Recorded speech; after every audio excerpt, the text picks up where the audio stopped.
시작. 복음의 진리다. 오늘 이 말씀을 통해서 복음의 진리를 알게 되기를 주의 이름으로 축복합니다. 2장 1절을 보겠습니다. 14년 후에 내가 바나바와 함께 디도를 데리고 다시 예루살렘에 올라갔노니 했습니다.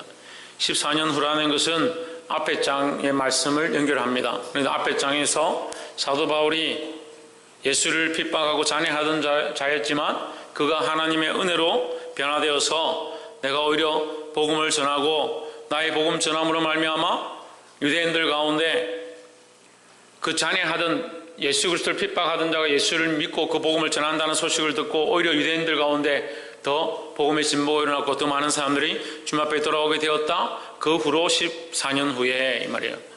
그러니까 내가 이 복음을 전하기를 시작한 이후로 14년 후에 이렇게 볼 수도 있고, 좀 더 구체적으로 보면 그가 사도 바울이 어디서?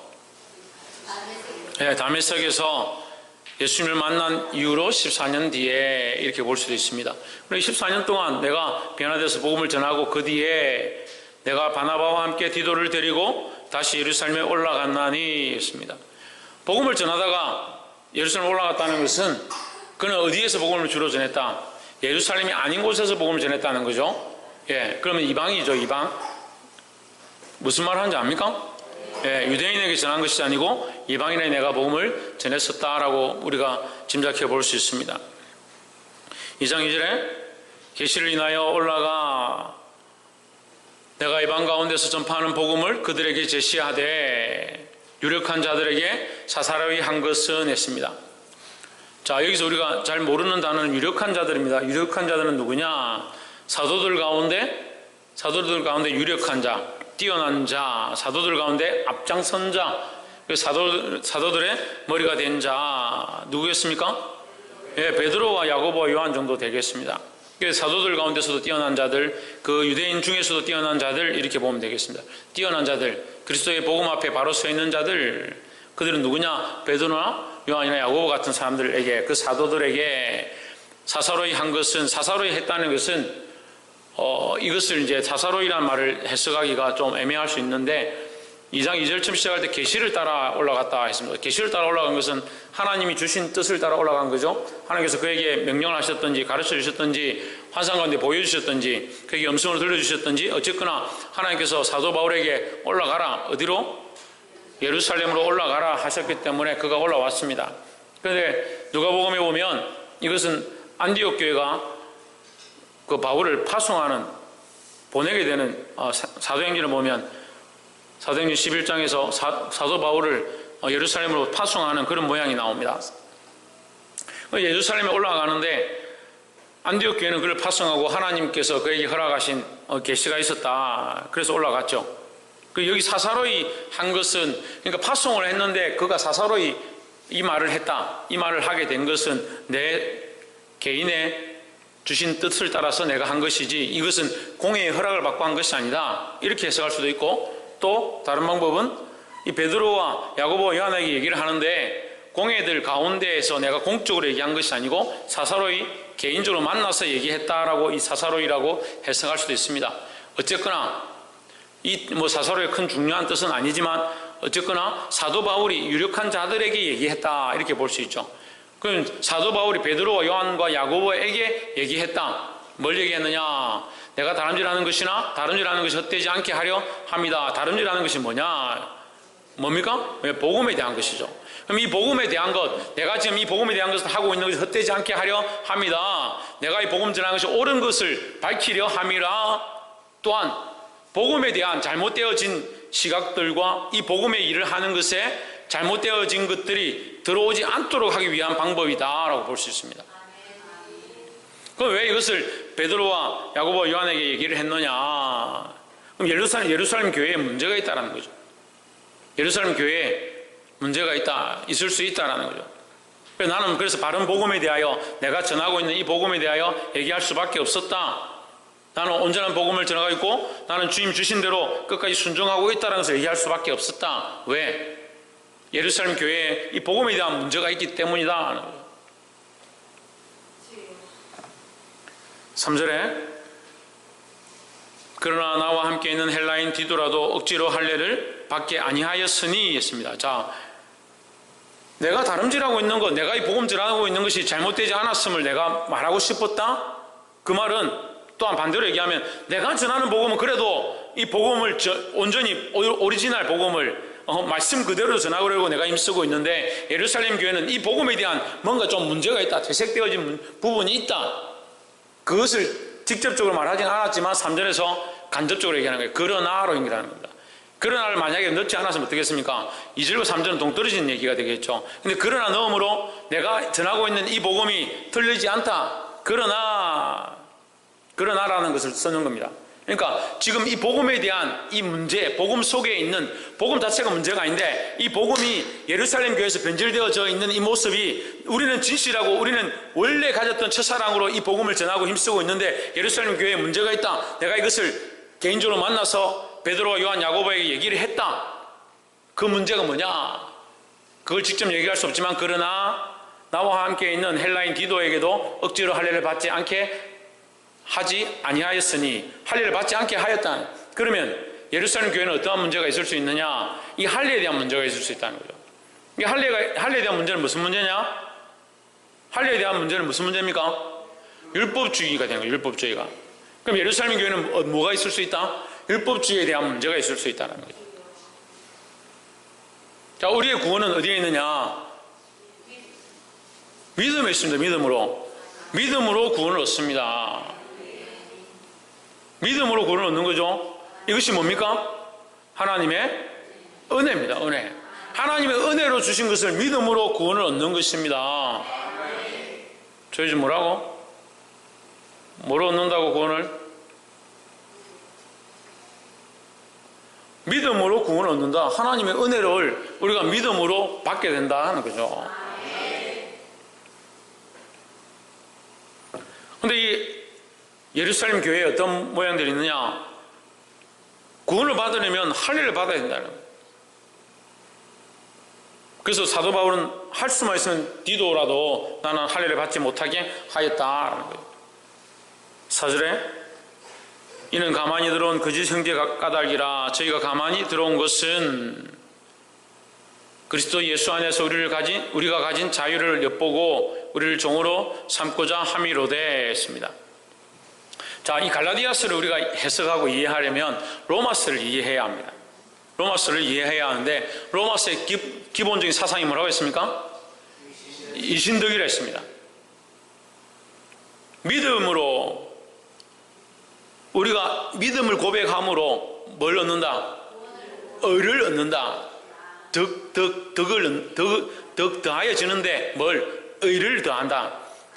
우리에게 의가 있는 것이 아니고 우리가 믿음을 고백할 때 하나님께서 우리에게 의를 주시는 거니까 우리가 받은 거다는 거죠.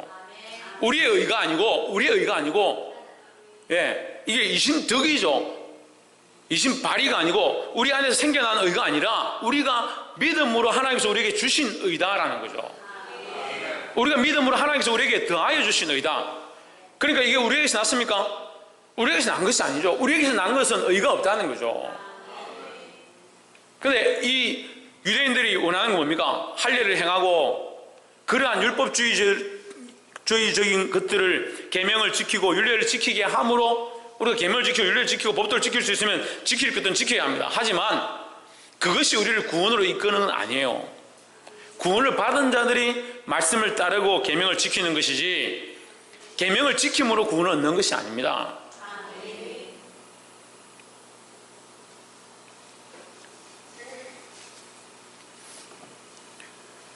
그러면 이제 좀 어려워져요. 그러면 계명을 안 지켜야 됩니까? 계명을 지킬 수 있으면 100% 다 지키면 구원 얻습니다. 100% 다 지키면 하나도 범죄하지 않으면. 근데 하나도 안 범죄하는 사람이 있을 수 있느냐? 없지요. 또한 더더욱 우리는 태어나면서부터 뭘 가지고 태어납니까? 왜? 죄를 가지고 태어나기 때문에 우리가 이 죄의 문제에 자유할 수 없다는 거죠. 그러면 근본적으로 뭐가 해결돼야 되냐? 이 죄의 문제가 해결돼야 되는 거죠. 그러니까 우리의 방법으로 안 되니까 우리가 믿으면 예수 그리스도의 십자가를 믿으면 하나님께서 뭘 더해 주신다? 우리를 의로 덮어 주신다라는 거죠. 그러니까 우리의 구원은 어디서 났습니까? 하나님의 은혜에서 난 거죠. 그러니까 우리에게서 난 것이 아니죠. 근데 우리가 이 자유를 누리는 것, 우리가 할례 받지 않아도 구원을 얻은 것에 대해서 자유할 수 있는 것, 이게 자유입니다. 우리가 할례 받지 않아도 하나님 안에서 예수 그리스도를 믿고 믿음 안에 더 있고 주의 말씀을 따라 살아가면 할례를 받지 않아도 되는 이것이 자유예요. 근데 자유를 자꾸 착각하는 거예요. 예수 믿고 구원받았으니까 자기 마음대로 살면 된다. 천만의 말씀.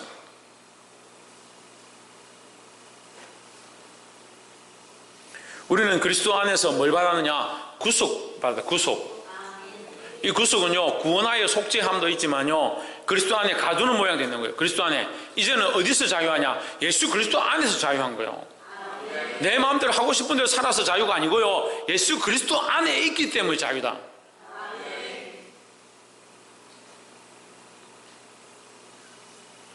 근데 이 사람들이 들어와서 뭘 하려고 하냐? 예루살렘 교회 그리스도인들 가운데 들어와서 거짓 형제들이 예수를 믿는 것처럼 하면서 들어와서 그들이 뭘 하냐? 그리스도 예수 안에서 우리가 가진 자유를 엿보고 자유하다 하니까 뭘 하면 어떻느냐? 자유를 그렇게 누리면 되냐? 너는 이런 걸 해야 된다. 그래서 우리를 종으로 삼고자 한다. 뭐의 종으로? 율법의 종으로 자꾸 삼으려 가는 거예요. 그래서 할 일을 받아라, 뭘 해라, 이렇게 자꾸 시키려고 하는 거예요. 5절에 우리가 일시라도 복종치 아니하였으니, 일시라도 한시도 복종하지 아니하였으니, 이것은 조금도 복종하지 아니하였으니라고 볼 수 있습니다. 아무것도 복종하지 아니하였으니, 하나도 복종하지 아니하였으니, 무엇에 대하여? 율법주의에 대하여. 우리가 율법에 복종하는 게 죄가 되진 않죠. 하지만 율법주의가 옳다라고 따라가지 않기 위하여 이렇게 보는 거예요. 할례를 받으면 여러분 지옥 갑니까? 그렇진 않죠. 하지만 그 할례를 가지고 자꾸 얽어매려 한다는 거예요. 할례 받지 않으면 안 된다라고 이렇게 얽어매려고 하는 것에 대하여 우리가 복종하지 않으려고 했다는 거죠. 이는 복음의 진리가 항상 너희 가운데 있게 하려 함이라 했습니다. 복음의 진리는 뭡니까? 복음의 진리는 뭡니까? 예수 그리스도를 믿음으로 의에 이르는 것, 구원에 이르는 것이다. 그것이 복음의 진리. 그거 외에 다른 것이 없어요. 예수 그리스도를 믿음으로 의에 이르는 것, 의를 얻는 것, 예수 그리스도를 믿음으로만 구원을 얻는 것이다. 라는 거죠. 그래서 우리의 구원의 길은 유일합니다. 단 한 가지밖에 없어요. 예수 그리스도를 믿음으로 구원을 얻는다라는 거예요. 그 예수 그리스도를 믿는다는 것 속에 아주 여러 가지가 포함되어 있습니다. 말은 예수 그리스도를 믿음으로 구원을 얻는다 하지만 요한일서 4장에 보면 예수를 하나님이라 고백하지 않는 자, 예수를 하나님이라 고백하지 않는 자,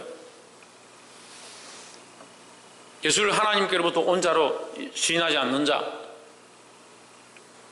하늘에서 내려온 것을 인정하지 않는 자, 예수의 완전한 인성과 신성을 인정하지 않는 자, 예수님은 완전한 사람이시고 완전한 하나님이시다.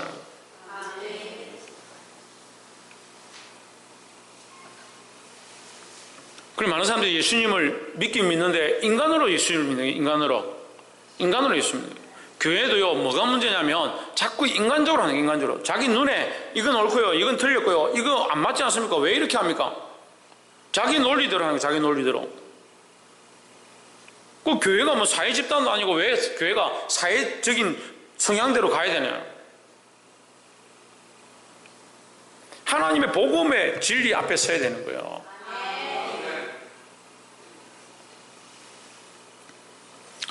복음의 진리가 항상 너희 가운데 있게 하려 함이라. 그래서 사도 바울은 조금도 양보하지 않았다. 6절에 유명하다는 이들 중에, 유력하다는 이들 중에, 갈로하고 본래 어떤 이들이든지 내게 상관이 없으며 그 사람들이 어떤 사람이든지 나는 상관이 없다 이 말이야. 그들이 아무리 유명하더라도 나는 상관이 없다. 왜냐하면 하나님은 사람을 외모로 취하지 아니하시기 때문이다 이 말이야.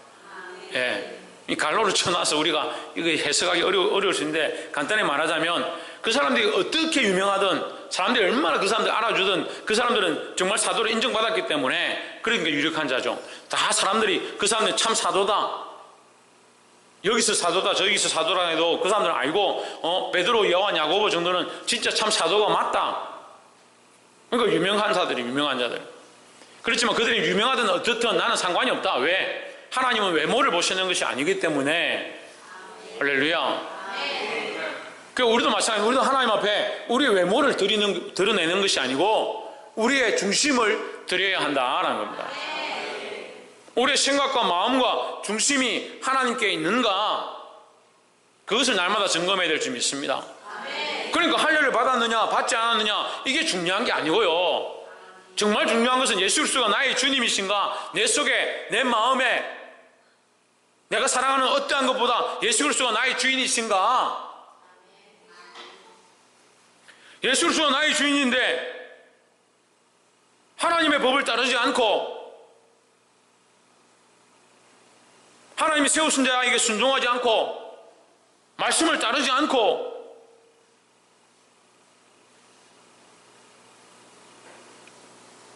그럼 누구를 높이는 거예요? 누구를 높이는 거예요?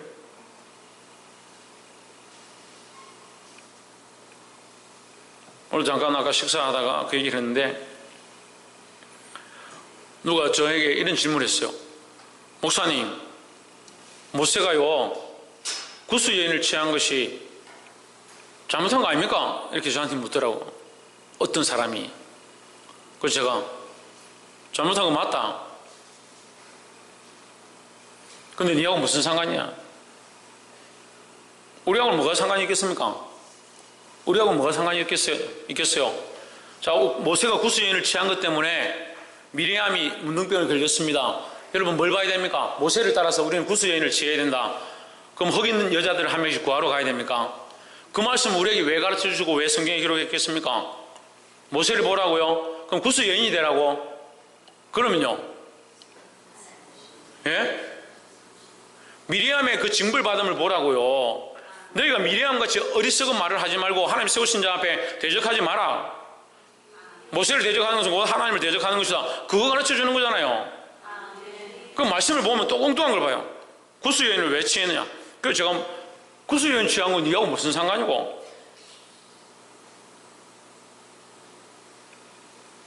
모세가 구스 여인을 취했기 때문에 잘했다는 성경이 없어요. 잘했다는 게 없어요. 모세의 온유함이 지면에 성하다 했지 모세가 구스 여인을 취했기 때문에 잘했고 그래서 하나님께서 미리암을 치셨고 그렇게 기록 안 되어 있습니다.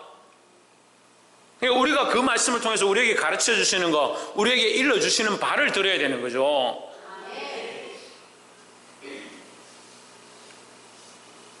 자꾸 엉뚱한 거 보고, 엉뚱한 생각하고.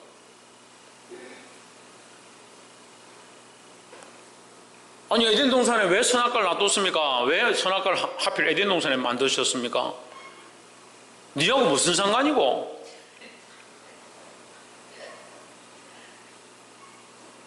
저한테 그런 질문 한 사람이 있어요. 그래서 제가 그랬죠. 선악과는 생명나무 실과는 왜 만들었겠냐?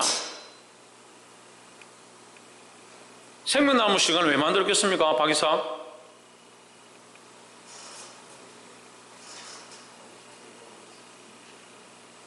홍진우? 에덴 동산에 선악과만 만들었다고 생각하고 있는데 우리가 알고 있는 것은 선악과고 우리가 들은 것은 선악과니까 선악과가 이렇게 딱 드러나는 것처럼 보이지만 생명나무 실과가 더 많았어요. 온 동산에 생명나무 실과, 따먹기만 하면 영원히 살 수 있는 생명나무 실과를 주셨어요. 근데 단 선악을 알게 하는 나무 이 실과를 먹지 마라 그랬죠. 그렇잖아요. 다 선악을 알게 하는 나무고 그거 먹지 마라 한 게 아니고 다 생명나무 실과가 가득했고 동산에 가득했다고 생명나무 실과가. 그래서 선악을 알게 하는 나무 하나 있는데 그거 손대지 마라 했는데 인간이 어때요? 또 하지 말라는 그거 찾아가지고 그거 하고 마는 것 중에 하지 말라는 거 자꾸 하는 거예요. 참 우리 신기하더라고요. 그 창세기를 보면요, 창세기를 보면서 왜 이렇게 할까? 인간이 왜 이렇게 할까? 그렇게 볼 필요 없어요. 지금 우리 보면요, 우리 꼭 그래요. 하라고 하는 거 잘 안 해요. 기도해야 합니다. 전도해야 합니다. 말씀 들어야 됩니다. 공부해야 됩니다. 별로 안 해요. 별로 안 하고 싶어요. 하지 말라는 거. 시기하지 마십시오. 질투하지 마십시오. 불평불만하지 마십시오. 뒤로 물러가지 마십시오. 분쟁하지 마시고 다투지 마시고 순종하시고. 아니요. 하라고 하는 거 안 하고 하지 말라는 거 하고. 참 유명한 사람들이에요. 유명한 사람들. 유력한 자들 참 유력한 자들.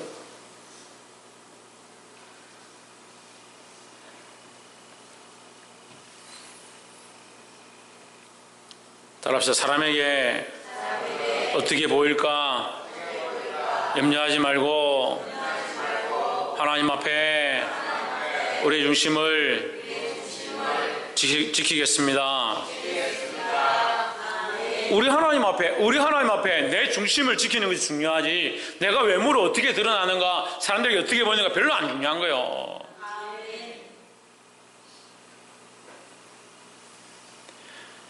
저 유명한 자들, 저 유력한 자들은 내게 더하여 준 것이 없고, 내게 의무를 더하여 준 것이 없고, 내게 별로 해준 게 없다.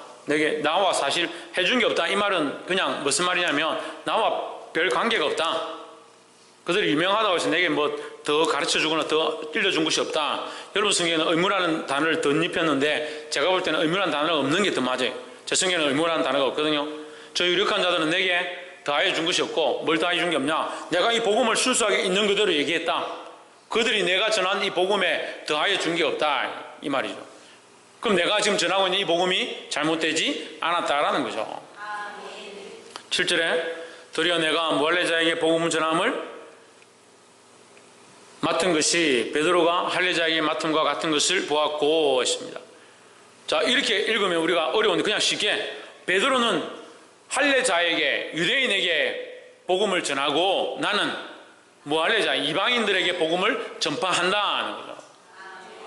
8절에 똑같이 얘기하는 겁니다. 베드로에게 역사하사 그를 유대인과 할례자들의 사도로 세우신 것과 같이 또한 내게도 역사하사 나를 이방인의 사도로 삼으셨느니라 했습니다. 9절에 또 내게 주신 은혜를 알므로 기둥같이 여기는 야고보와 게바와 요한도 내게 주신 은혜를 알므로 했습니다. 자, 여기 야고보와 게바와 요한, 이것은 앞에서 계속 말하지 않았던 뭐예요? 누구예요? 유력한 자들이죠. 이 유력한 자들을 지금 9절에서 이제 밝히는 거예요.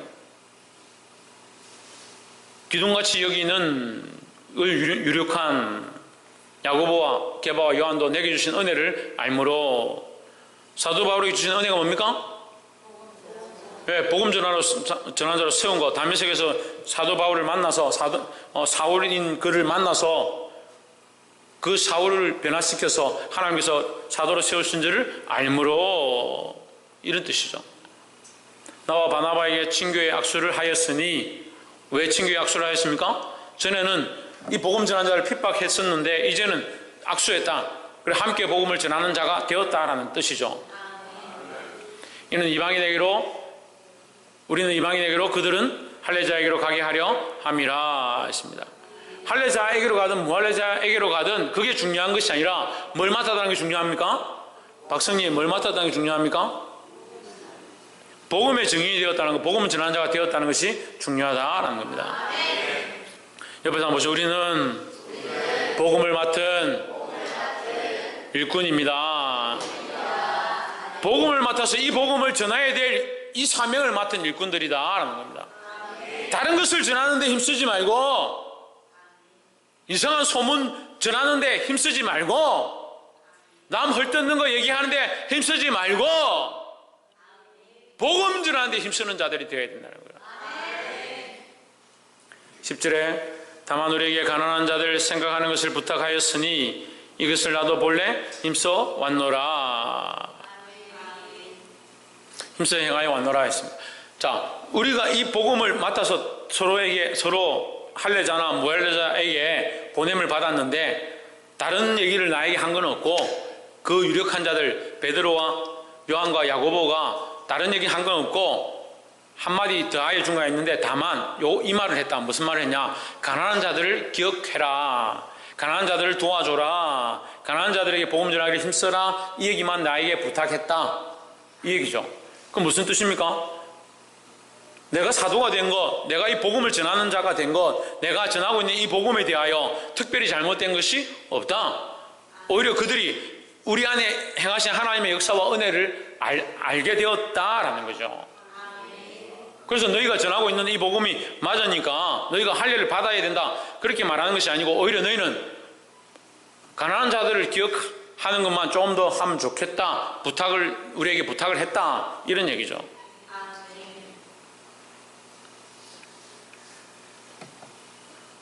말씀을 맺겠습니다. 사랑하는 성도 여러분, 우리가 구원을 얻은 것은 사람의 어떠한 방법에서 온 것이 아니다라는 겁니다. 우리가 구원을 얻은 것은 전적인 하나님의 은혜라는 겁니다. 하나님의 은혜가 없으면 우리가 이 복음도 들을 수 없고, 이 은혜를 입을 수도 없고, 이 구원을 맛볼 수도 없다라는 겁니다. 오늘 우리가 이 구원의 은혜를 맛보고 이 구원의 감격 속에 살아가는 것, 이것이 하나님의 은혜인 줄 기억하고, 우리는 이 세상과 타협하지 말고, 남들에게 보이는 거 외모를 취하지 말고, 오히려 무엇에 힘써야 되냐? 이 복음을 증거하는 일에 힘써야 될 줄 믿습니다. 이 바울이 이 복음 전하는데 전적으로 헌신하였던 것처럼, 우리도 다른 것들에 얽매이지 말고, 다른 것들을 더하지 말고, 순수한 마음으로 주의 복음을 전하고, 특별히 가난한 자들을 돌아볼 수 있는 저와 여러분 되기를 주의 이름으로 축복합니다. 기도하겠습니다.